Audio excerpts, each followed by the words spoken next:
Lights out for the devil and Mr. O.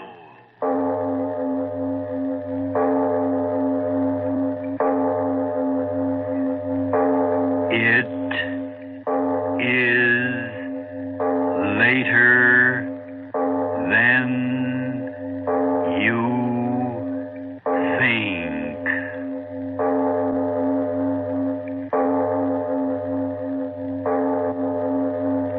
Turn out your lights now.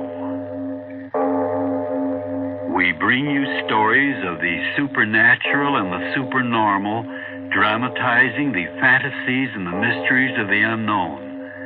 We tell you this frankly so that if you wish to avoid the excitement and tension of these imaginative plays, we urge you calmly but sincerely to turn off your radio now.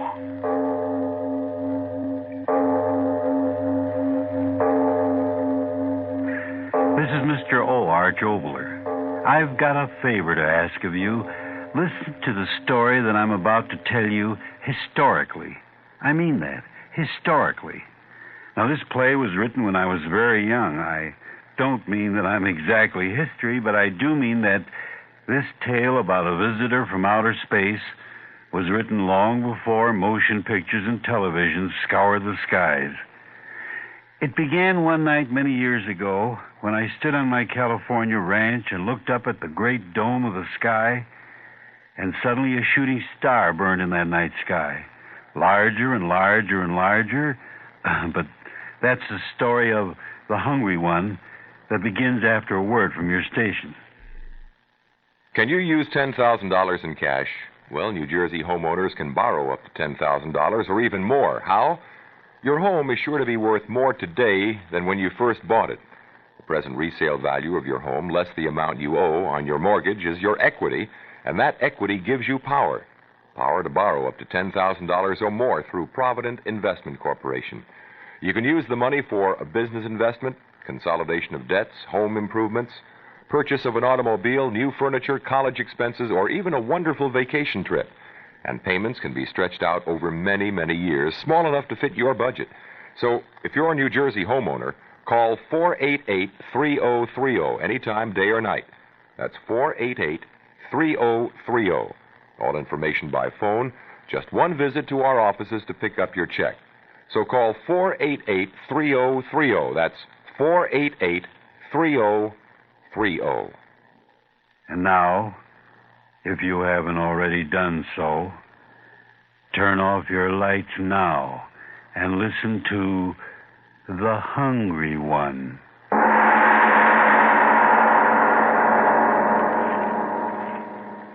Furthermore, I might speak frankly, my dear Diane. The basic thing wrong with woman is her nose. Let's cut it off. Russell Adams. Then there's the matter of her ears.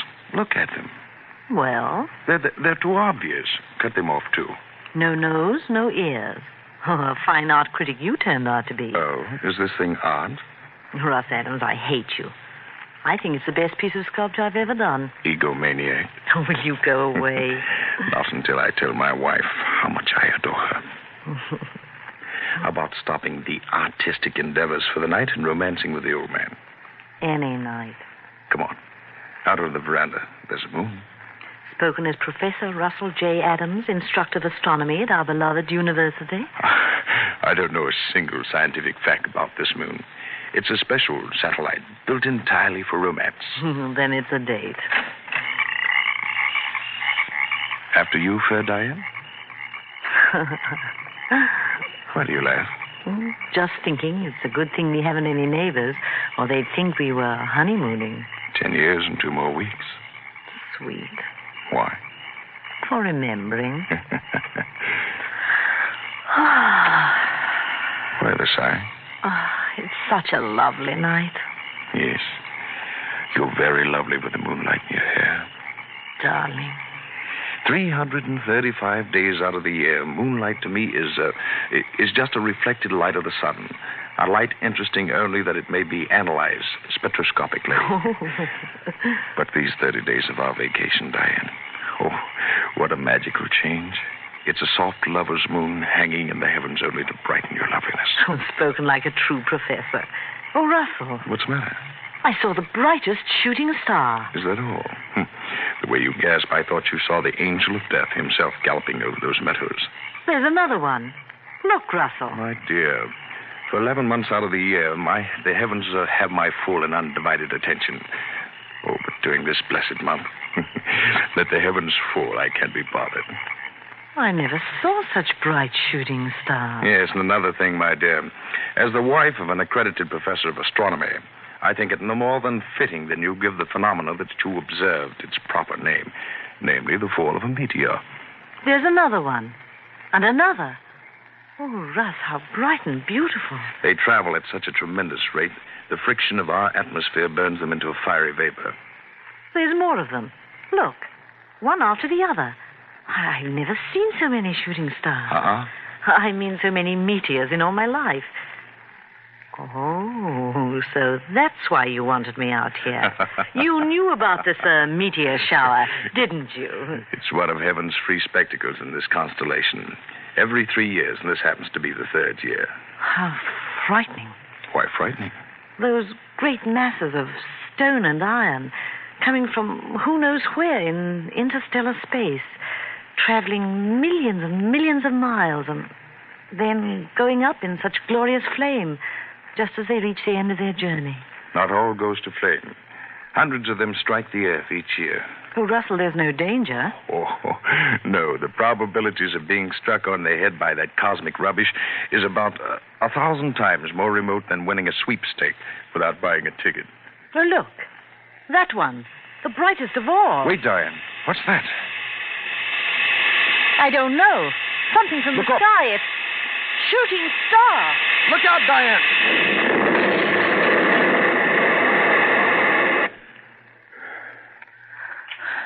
Russ. All right, dear. Everything's all right. What? How? A meteor. Must have landed out in the field there. Here, let me help you up. You all right, dearest? Yes, I'm all right. Russ, where are you going? Out there. Where it must have buried itself. Wait here. I'll be right back. No, I'm going with you. All right, if you want to. Oh, Diane, what an experience we've had. The one chance in a million I spoke about almost occurred to us. But Russ, was it really a shooting star? That explosion like a bombshell? A bombshell of the universe. What will we find out there? A fragment of the meteorite. I But hope. it'll burn. No. All of its heat will have been dissipated. Then again, it may have exploded into 1,000 minute pieces. I pray to heaven that it hasn't. I'm afraid. No. The danger's all over. Here. The moon's so bright. If any of the mass landed, I should be able to find the torn ground where it smashed through the turf. Oh, please, darling, let's wait until morning. No, I must find the thing at once.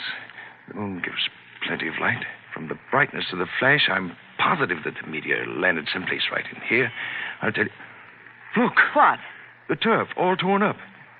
This is the place. Russell, are you mad? Get up off the ground. Right here. It must have struck a glancing blow off the brow of the ridge. I've got it. What? A fragment of it. Still warm. See? No larger than a baseball. All that was left of it. That's a meteor. A meteorite. All that's left of the meteor that burned and exploded. What a find. Drop it, Russ. What are you talking Throw about? it away. Come back to the house, quick. What are you going to do with it? Diane, what's the matter with you? Your face. I don't know. Somehow I'm afraid for all of us. Afraid? Good heavens, my dear. There's nothing dangerous about this. A mass of metal that's 90% iron. Why, it's as harmless as any inert piece of metal. Come to the study. I'll show you where the rush of air against the incandescent Russ, metal... wait. Huh? Someone's crying. Yes. I'll go and see. It's Helga. Oh, Helga, you poor thing. We forgot all about you. Oh, Mrs. Adams, it was exploding. Now, everything's all right, Helga. What's going on, Diane? Oh, poor Helga. The explosion frightened her out of her wits. Oh, Mr. Professor Adams, we die. We all die. Don't be a the fool. fire, it come from the sky. It kill us. It kill you and me and everybody. We die. Everybody Stop it. die. Stop it. For heaven's sake, Fire stop from that. the sky. Take care of it, Diane. Give her a sedative or something. All right, Russell. All right now, Helga. Everything's all right. Don't get frightened. I'm going to get at this meteorite, so please quiet the dumb fool down as quickly as you can. All right, Russ. Superstitious idiot. Simple phenomenon, and she thinks the world's ending. Simple little meteorite. Iron, bit of nickel content. Nothing particularly unusual. Oh, Diane, quiet her down, will you? Yes. She'll be all right. You look a little rocky yourself. Here, sit here. She's very frightened. Yeah, and even you, Diane. Well? Well, you've acted so strangely, as if this inert piece of cosmic metal could cause some supernatural ability. What are you going to do with it? Nothing. Examine it. Here, I'll take some of this nitric acid. Where's that bottle? Yeah. Now watch closely, and I'll show you that the stone consists of ordinary elements. Iron. Russell. What? This mark on it. How strange. Yeah. Funny I hadn't noticed it before. Circles the entire stone. I wouldn't be a bit surprised that a blow right here would break it in half. Yes, I think I'll try to do that. No, Russ. Leave it alone. Good heavens, Diane. Nothing but a stone. All I'm going to do is try and break it along this fissure. See, I had a hammer on it. Here. I wonder if the stone will break. Almost solid metal. I'll try.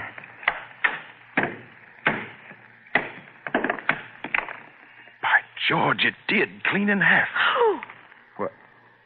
Look. What's inside? Flesh. Oh, Russ, how... Negative gray protoplasmic. No, it can't be. It can't. This is a meteor. It came from out there. There is no flesh. Nothing could live. Russ, look. Huh? It's growing. Growing?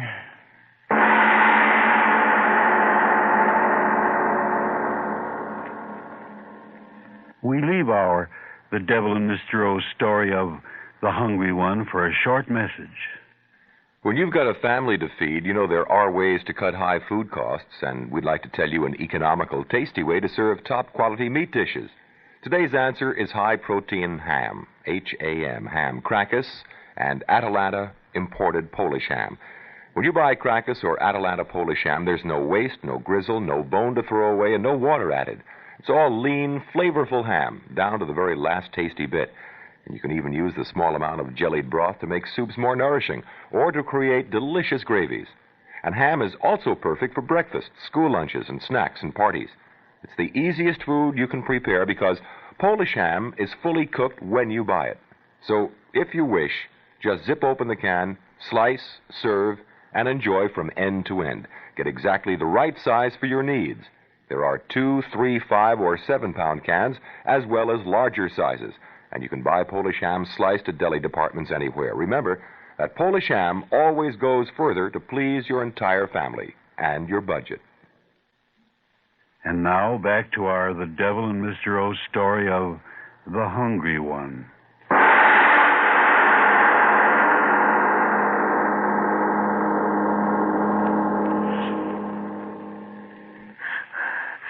Faster and faster. Gray flesh. Growing. Oh, Russ, I'm afraid. No, Diane, no. Wait, control yourself. This is something we've got to see, both of us, calmly, so we can tell others clearly what we saw. I'll try. Oh, Russ, keep your arm around me. Larger and larger. Listen, the noise as it grows. I hear it. When will it stop? When? Look. I can't. That horrible gray flesh. But you must see it. Look. It's forming into something. What? A head. It's forming into a head. Oh! How can it be, Diane? Flesh in a meteor growing into a head. I see it. A head. Horrible head. Diane, you heard? Yes. The head without body speaking. Yes, speaking. Russell. You hear and and understand me. Thick-lipped, laughing. I laugh at the fear and wonder in your simple little faces. Who are you? What are you? If I told you, would your little earth minds understand?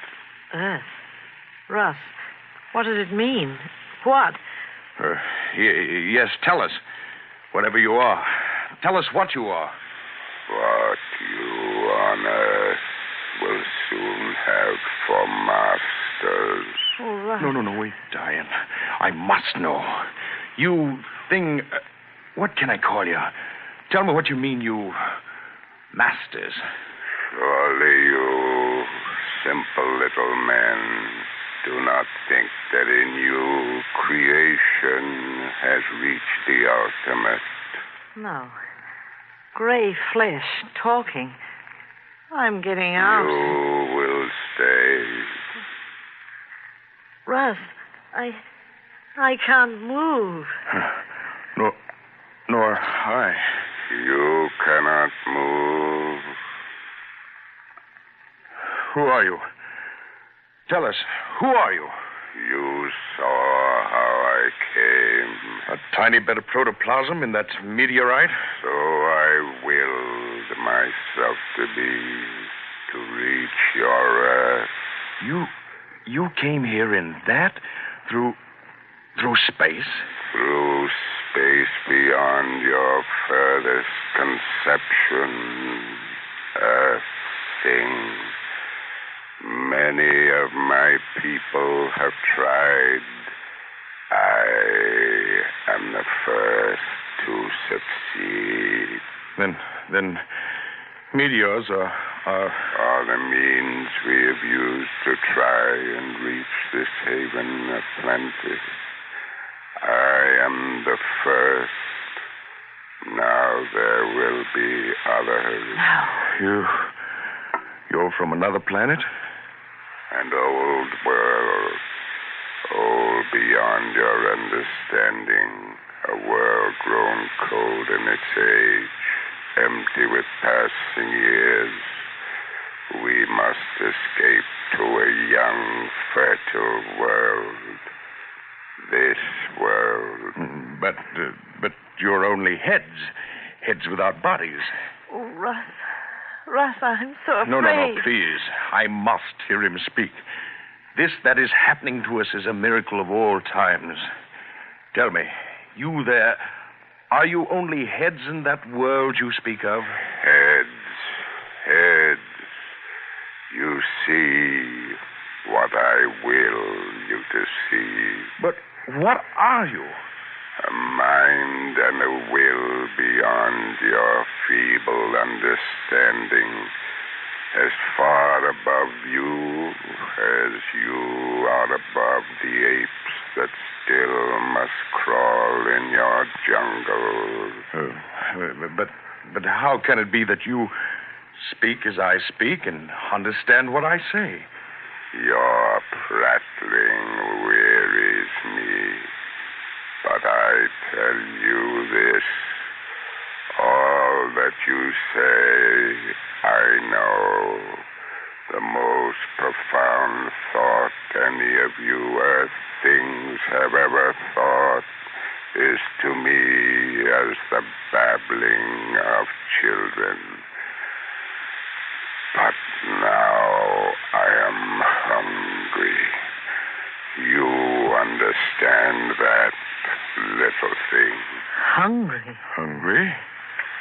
Hungry with a hunger that has driven me over space without ending. Hunger that has brought me here. But what do you eat? You will know. What do you mean? What food could there be here to fill the hunger of such as I?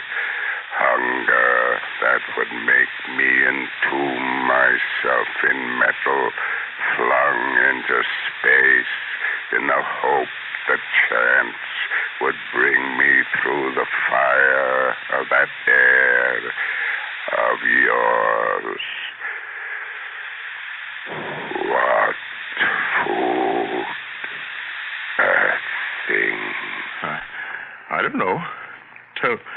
Tell me. Come closer, Earth thing.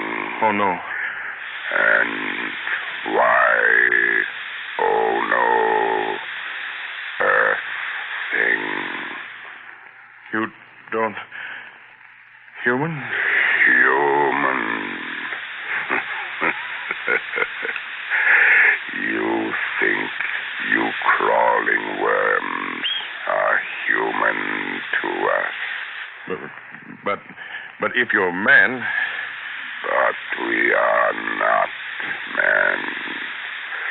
You are the cattle, and we are the keepers. Oh.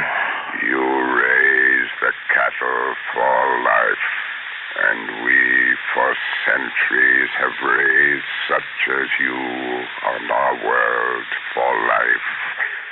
But now, as I told you, our world has grown too old and too cold. The herds of you die, and we grow hungry. That is why I am here. We need new cattle. Here there are so many of you. Earth woman. Russell, it spoke to me. We've got to get out of here. Earth woman. No. Stop it. Don't look at me. Stop it. Come No. closer. Don't listen to him, Diane. Closer. No. Don't move, Diane. Stay where you are. Stay right there. You hear only me, Earth woman. Only you. No, Diane. No. Don't say that. Don't look at that monster, Diane. Closer, Diane. Yes. No. Closer. No, Diane. Stand still. Don't move toward it. Don't. Closer, No. Diane. Closer. Monster. Not Diane. Diane, I beg of you, don't go closer to it. Closer. No. Closer. I'll kill you. Closer. I can only get to you. Closer. Soon you will move to me as she No. is.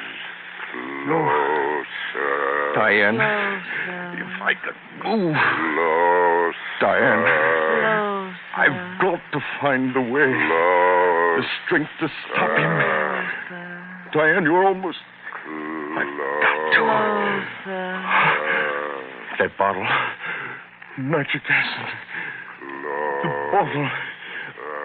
Closer. Got it. Yes. Yes, close to you, monster. Keep this.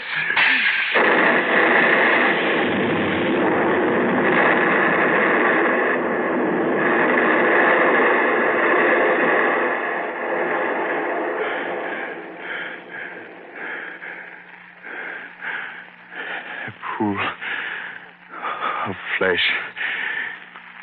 That's all. Diane, wake up. Open your eyes. I've killed the thing. I killed it. Diane, it's all right. Russell. I've killed it. Oh. Diane, look.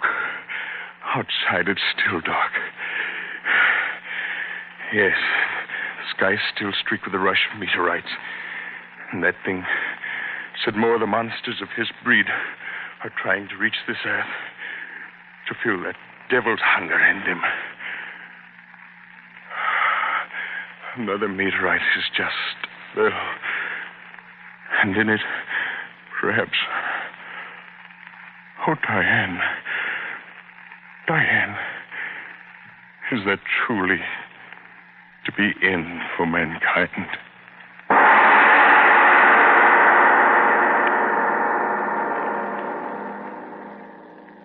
This is Mr. O, Arch Obler. Remember when we started this play, I asked you to listen to it historically. in relation to other stories that you may have heard over the years about little green men arriving in flying saucers. So you see, 30 years ago, some of us were already very concerned about what might happen if, through sheer accident, an entity with attitudes and philosophies unlike our own should suddenly stumble across this very tasty, juicy morsel of the earth. Which brings us to the obvious question, do I believe in flying saucers? Well, frankly, I don't believe in that sort of supposedly super intelligent visitors who would communicate only with one of our desert rat type of intelligences and completely ignore going to our men of science or our men of politics with their story. But I do believe in the laws of probability. I do believe that if we don't blow up our world with fission and fusion, eventually, mind you, I say eventually, some roving starship from another galaxy wandering through space might chance upon our Earth, land on it, and if they don't eat us up or exterminate us as a very undesirable tribe, might actually take pity on us and teach us, as if we were very small children, how to really live in peace and wonder on our revolving bit of dust. Now, that's much too serious, so let's talk about $3,000 after a short word. When searching for the thoughtful gift for Mother's Day, the beautiful gift for someone you love, remember the name Neil Diamonds, 161 Canal Street, downtown Manhattan. At Neil Diamonds, you'll find a broad selection of truly fine jewelry, pins, charms, bracelets, pendants, and a full line of nationally advertised name-brand watches, all at low Canal Street wholesale prices. Mother's Day specials include a sculptured ivory elephant neckpiece ornamented with precious stones and set in 14-karat gold. Also see the ram's head medallion studded with emerald eyes and diamonds, plus a superb selection of rings and jewelry in 18-karat gold, platinum, and other precious metals from conservative to mod styles, fashioned by Neil craftsmen. Why pay more when Fifth Avenue quality is yours at Canal Street prices? To accommodate Mother's Day shoppers, Neil Diamonds will be open both Saturday and Sunday for your convenience. Easy to reach at the foot of the Manhattan Bridge. Neil Diamonds, 161 Canal Street in Manhattan. Phone Walker 51375. This is Arch Obler once again. What would you do for $3,000? Oh, now please, you're embarrassing me. I mean that question. $3,000, simoleons, or call them what you will. What would you do for them? Now that's the theme of our story next time. $3,000.